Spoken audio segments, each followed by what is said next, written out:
2022 के बाद से यूक्रेन पर रूस का सबसे बड़ा हवाई हमला। 100 से अधिक मिसाइलें दागी, लोगों को मिली फ्री में मौत। जेलेंस्की की फर्जी जिद, पुतिन की दरिंदगी पड़ी इंसानों पर भारी। यूक्रेन बना शमशान से बदतर, हर तरफ सिर्फ तबाही ही तबाही। रूस और यूक्रेन के बीच बीते 1.5 साल से ज़्यादा समय से भीषण युद्ध जारी है।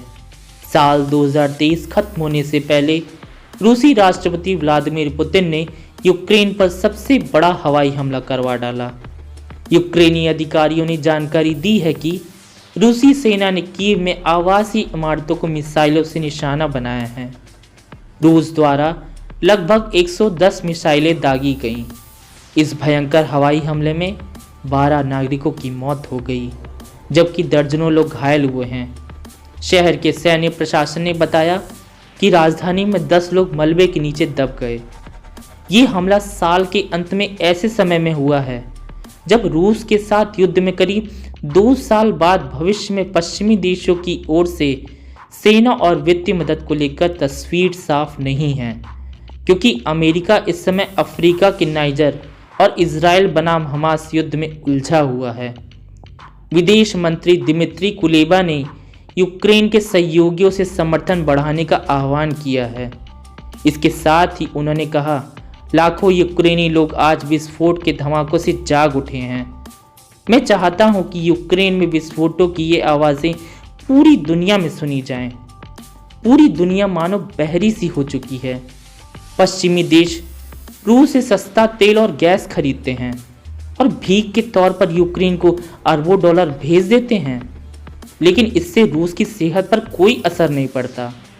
अब 20% यूक्रेन का हिस्सा उसके कब्जे में है और पहले से देश से भाग चुके भगोड़े कॉमेडियन और नाम के राष्ट्रपति जेलेंस्की अपनी फर्जी जिद के चलते अपने बचे देश की भूमि भी गंवाना चाहते हैं। इस हमले के बाद ऊर्जा मंत्रालय ने दक्षिणी ओडेसा, पूर्वोत्तर खार्किव, मध्य निप्रो पेट्रोव्स्क और मध्य कीव के क्षेत्रों में बिजली कटौती की जानकारी दी है। यूक्रेन कई हफ्तों से चेतावनी दे रहा है कि रूस देश की ऊर्जा प्रणाली पर बड़ा हवाई हमला करने के लिए मिसाइलों का भंडारण कर सकता है। पिछले साल लाखों लोग अंधेरे में डूब गए थे जब रूसी बलों ने पावर ग्रिड पर हमला किया था। हालांकि उसकी मदद के लिए कोई देश आगे नहीं आ रहा, सबको अपनी ही पड़ी है। वहीं पुतिन के लिए अब पीछे हटने का सवाल ही नहीं होता।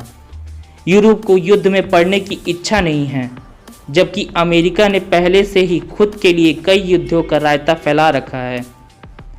अब पुतिन जेलेंस्की को जमीन गाड़कर और यूक्रेन में अपनी कठपुतली सरकार बनवाकर ही मानेंगे। लगता है जेलेंस्की खुद भी मरेगा और अपने देश के लोगों को मरवाकर ही दम लेगा। इंसानियत भी शर्मसार है और अब यूक्रेन शमशान से भी बेकार है। Bureau report, Moscow, TBM 24।